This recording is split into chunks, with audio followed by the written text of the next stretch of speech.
Padre, del Hijo y del Espíritu Santo. Amén. Queridos hermanos, aquí Padre Michel Bonifaz. Continuamos nuestra explicación de los santos sacramentos y hoy estamos hablando del sacramento del matrimonio. En esta segunda charla acerca del matrimonio nos apoyamos principalmente en el Catecismo Mayor de la Santa Iglesia Católica, publicado por el Papa San Pío X. Preguntas 831 y siguientes. Dice: el matrimonio es un sacramento, cosa santa, sagrada, signo sensible, instituido por Jesucristo para comunicarnos la gracia.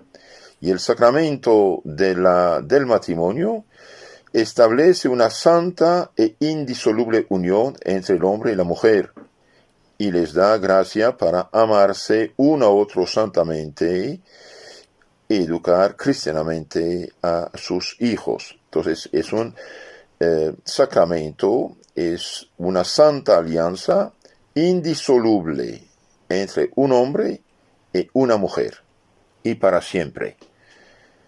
El matrimonio fue instituido por Dios mismo en el paraíso terrenal, y el Nuevo Testamento fue elevado a dignidad de sacramento por nuestro Señor Jesucristo. Por ejemplo, vemos en la Biblia, Génesis 1:28 y siguiente, dice: Dios bendijo a nuestros primeros padres y les dijo: sean fecundos y multiplíquense, y en la tierra y sométenla, dominen a los peces del mar, aves del cielo, animales de la tierra. Génesis 1:28 dijimos. También Dios nuestro Señor en Génesis 9:1 dice: Dios bendijo a Noé y a sus hijos y les dijo: sean fecundos, multiplíquense, llenen la tierra. Ustedes sean fecundos y multiplíquense, pululen en la tierra y dominen en ella. Entonces, esta primera bendición Dios nunca la quitó, a pesar del pecado original, a pesar de la idolatría, a pesar de los pecados de los hombres. Dios nunca quitó esta bendición. Por esto, cuando un hombre y una mujer se unen, bien, hay fruto en general, y Dios cree un alma humana. Entonces, es un sacramento indisoluble. ¿Qué dice Cristo acerca de la indisolubilidad del matrimonio? Bien, nuestro Señor dice, San Mateo 19:1 y 19:6 dice: de manera que ya no son dos, sino una sola carne. Mateo 19:6 dice: pues lo que Dios unió, no lo separe el hombre. No lo separe el hombre. Por eso dice sacramento indisoluble de un hombre con una mujer, para siempre. Entonces, ¿qué dice San Pablo? Bien, San Pablo dice también: la mujer está ligada a su marido mientras él viva, igual el marido a la mujer, mas una vez muerto el marido, muerta la mujer, queda libre el otro para casarse con quien quiera, pero en el Señor, es decir, casarse por la Iglesia y no unirse en unión libre, lo que es pecado gravísimo. Que la mujer no se separe del marido, que la mujer no se separe del marido. 1 Corintios 7:10, que la mujer no se separe del marido, mas en el caso de separarse, no separación de vínculos sino de cohabitación, que no vuelva a casarse, o que se reconcilie con su marido, y que el marido no despida a su mujer. Entonces, cuando hay problemas graves, por desgracia, entre esposos, una separación de cuerpo, de habitación es posible, pero no pueden juntarse con otro o con otra. Por eso el hombre o la mujer que abandona a su esposo o a su esposa hace un gravísimo pecado. Se expone él mismo o ella misma se exponen al pecado de adulterio con otra persona, y expone a su esposo o a su esposa a ser adúltera con otra. Y en este caso son 4 que se pierden o más. Cuando un hombre se reconcilia con su esposa, y una mujer se reconcilia con su esposa, y bien, son 4 personas que se salvan, pueden salvarse. ¿Por qué? Y porque la mujer reconciliada con su esposa está con su esposo, ya están en matrimonio bendecido. por lo tanto no va a perderse con otra persona en adulterio. Y la persona reconciliada con su esposo o con su esposa, y bien el esposo o la esposa no va a perderse con otra. Ya son 4 que se salvan de un cierto modo. Entonces, si hay separación, por desgracia, no está permitido rehacer su vida. No está permitido rehacer su vida. Los que rehacen su vida, supuestamente, uniéndose con otro, y bien, además de estar en pecado de fornicación, de adulterio, de injusticia, están también en pecado de escándalo, dando escándalo a los demás. Entonces, es importante saber esto, porque hoy, por desgracia, debido que muy fácilmente se casan sin preparación, sin saber de qué se trata, de hecho, sin conocer las condiciones del sacramento cristiano del matrimonio, después viven en el matrimonio mismo en el pecado mortal y después tienen problemas. Porque el matrimonio da lo que llamamos la gracia para amarse santamente y educar cristianamente a sus hijos. Hablaremos un poco más a fondo de este regalo de Dios, que es la gracia del matrimonio. Entonces, Jesucristo confió la administración de los sacramentos a la Iglesia, y es la Iglesia que nos dice lo que es el matrimonio cristiano. Es indisoluble y no se puede desatarse si no es por la muerte de uno de los cónyuges, porque así lo estableció Dios desde el principio y lo proclamó así nuestro Señor Jesucristo. Ahora, ¿puede haber matrimonio entre bautizados solamente civil? No. Entre bautizados católicos el matrimonio es a la vez contrato y sacramento. Un católico que se junta en matrimonio civil únicamente está en pecado mortal, está en pecado habitual, de pecado mortal, de fornicación y además de escándalo. Esta persona se priva de los sacramentos, se priva de la comunión, se priva de la confesión, da mal ejemplo, Dios no quiera, si muere, tomó el camino malo. Entonces, ¿qué hacer? Los que están unidos solamente sin casarse bien por la Iglesia, tienen que casarse por la Iglesia. Ahora, si no quieren casarse por la Iglesia, bien, tienen otra solución. ¿Cuál es? Debe separarse. ¿Por qué? Porque no son esposos. Cristo dijo, el que no come mi cuerpo, no bebe mi sangre, no tiene la vida eterna. Por lo tanto, o separarse o casarse. Ahora, si tienen hijos, si se quieren, si se aman, si se aguantan, mejor casarse para los hijos y para no hacer otra locura con otra persona. Casarse por la Iglesia, pero padre, no tengo dinero para hacer una fiesta, una boda, y ya, hombre, le hiciste la fiesta al juntarse. ¿Qué fiesta quiere hacer?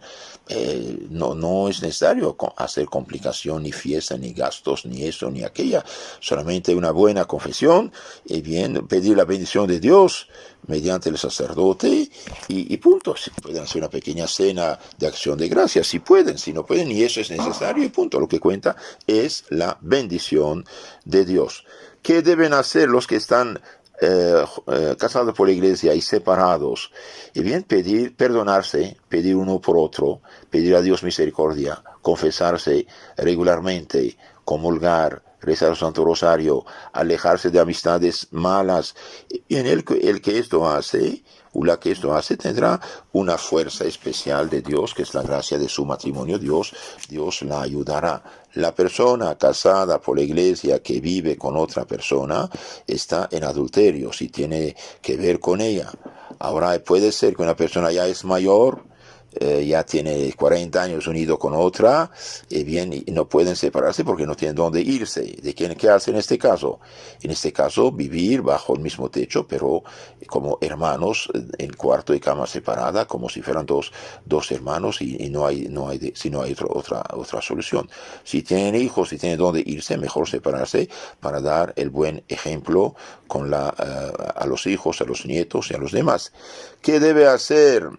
¿Qué debe hacer la persona que se separó de su esposo o de su esposa, se juntó con otro en adulterio, lo que llaman vuelto a casar, y ahora quedó viudo? Bien, si él es viudo o viuda y la otra nunca se casó por la iglesia, pues pueden casarse por la iglesia si es viudo o viuda. Y si los dos son viudos, también pueden casarse. Dos viudos pueden casarse. Pero si una persona es viuda y la persona con quien está juntada está casada por la iglesia y su esposo o esposa vive, ahí no pueden casarse, no pueden casarse. Entonces, cuidado, que hermanos, el matrimonio cristiano es sacramento. Toda separación tiene consecuencias, por eso hace falta vivir santamente, llevar una vida de oración, de sacramentos, para que no fracasen en su matrimonio. Otra pregunta, la pregunta 836. ¿No puede, por consiguiente, entre cristianos haber verdadero matrimonio que no sea sacramento? Evidentemente, cristianos católicos no puede haber verdadero matrimonio que no sea sacramento. Esto es muy, muy importante saberlo. Ahora veamos unas anécdotas acerca del matrimonio, unas anécdotas. Es importante también saber esto. Y bien, casa y riquezas los padres las dan como herencia, mas mujer prudente es don del Señor. Proverbios 19:14.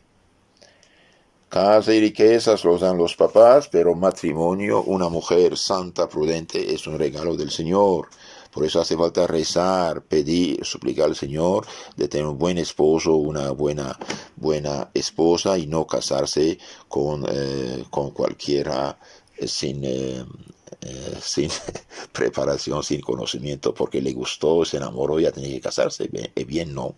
Si no conviene, no conviene.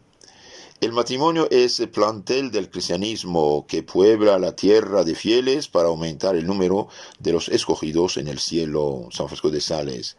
El matrimonio es el plantel del cristianismo que puebla la tierra de fieles para aumentar el número de los escogidos en el cielo. Que hermano, uno se casa, y bien se casa para ser colaborador de Dios, para continuar la creación de los hombres.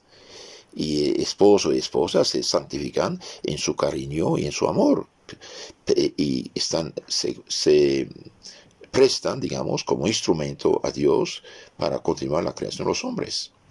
El hombre debe rezar cuando se embarca en el barco debe rezar una vez cuando se embarca. Cuando se va a la guerra debe rezar 2 veces, y cuando se casa debe rezar 3 veces, dice un proverbio. A Santa Juana de Chantal la instaba a su hermana para que se casase con un noble de la vecindad. Iba la santa a dar su consentimiento de aceptarlo como novio y casarse, cuando un día, Dios lo permitió, a través de la reja de su castillo vio al joven pretendiente. En el momento en que se llevaba el viático, el Santísimo Sacramento, a un enfermo, este pretendiente no solo no ha doblado la rodilla, exclamó indignada la santa, sino que ni siquiera se ha descubierto. Jamás será mi esposo. Y bien, Dios ayudó a esta santa. ¿Cómo puede ser un buen esposo, un leal esposo, un buen padre, un compañero de vida para salvación? Un hombre que ni siquiera adora el Santísimo Sacramento. ¿Qué pasa? Ni siquiera dobló la rodilla, ni siquiera se descubrió la cabeza. Dice la santa, jamás será mi esposa. Era una mujer como Dios manda, una mujer que sabe cómo debe ser un novio, un futuro esposo. Se cuenta también que don Fernando de Gonzaga, marqués de Castellón en Italia, noble por su linaje, más aún más por su ingenio y piedad, pasó lo más florido de su juventud sirviendo en sus tropas al gran monarca Felipe II de España, el cual premió con varios títulos sus brillantes hechos de armas y lo hizo venir consigo a la corte. Entre las damas que servían, la reina Isabel de Valois descollaba por su afable trato, modesta cortesía y claro entendimiento, como por la santidad de su vida, doña María Tani, hija de los condes de Santena. Pensado don Fernando en tener sucesión y heredarse sus estados y sus títulos, conociendo las revelantes cualidades de doña Marta, la pidió por esposa y dio cuenta de su propósito al rey, el cual, así como la reina, lo aprobaron con gran contento. Doña Marta, por su parte, mandó celebrar buen número de misas y añadió otras muchas devociones y exámenes muy detenidos sobre lo que más le convenía elegir. Antes de aceptar, solicitó el beneplácito de sus padres, quienes bendijeron gozosos el proyectado enlace. Celebraron con solemnidad los esponsales después de haber confesado y comulgado, asistiendo como testigos el rey y la reina. Llegado el día de la boda, acercaronse los novios al sacramento de la penitencia y comulgaron devotamente. Y con tan cristiana preparación celebróse el santo matrimonio, siendo padrinos el rey Felipe y su esposa, la reina. Y de este matrimonio santo, nació un santo, San Luis Gonzaga, que es el angélico patrono de la juventud. Entonces, queridos hermanos, cuando uno se casa, debe rezar, debe pedir a Dios ayuda, misericordia, no casarse con cualquiera. Esto no se hace. Hoy, por desgracia, falta la formación cristiana y por lo tanto faltan muchas cosas buenas e importantes. Si bien no, un matrimonio realmente cristiano debe ser un santuario para los esposos y para los hijos. Se cuenta que el gran político católico Windthorst, miembro del Gran Consejo de Hannover, Alemania, siendo él miembro del consejo, compareció ante él una mujer que deseaba divorciarse. ¿Y por qué?, replicó el ministro. Porque mi marido se ha vuelto insoportable. Todas las noches viene borracho y desencadena en casa una tempestad de maldiciones y blasfemias. ¿Y entonces qué hace usted?, le preguntó el ministro. No le dejo pasar una, yo también tengo sangre en las venas. Pobre mujer, en vuestra casa falta un mueble que pondría remedio a la dolorosa tristeza que me está usted contando. ¿Y cuál mueble me falta, señor ministro? ¿Un reclinatorio? Procurad adquirirlo, y por la noche, cuando vuelva vuestro marido con ganas de pendencia, en vez de contestarle, os ponéis a rezar y no veréis necesidad del divorcio, que causaría vuestra ruina. Windthorst fue profeta, su remedio fue eficaz. La mujer aceptó el consejo y al poco tiempo recobró la paz aquella familia. Queridos hermanos, los santos dicen, la familia que reza unida queda unida. Donde no hay oración hay muchos problemas. Entonces, pedir a Dios ayuda, pedir misericordia, los esposos que se confiesan, comulgan, rezan, lean buenos libros, no se intoxican con estas maestras de vicios y pecados que son las telenovelas, etc. Va a funcionar. Pero si vive en pecado mortal ya no funciona. ¿Por qué?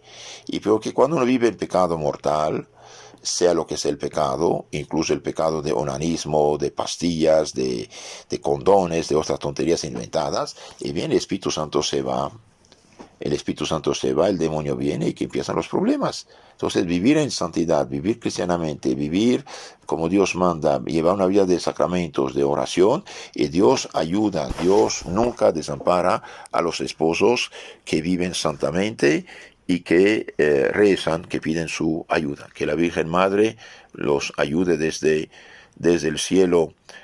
En nombre del Padre, del Hijo y del Espíritu Santo. Amén.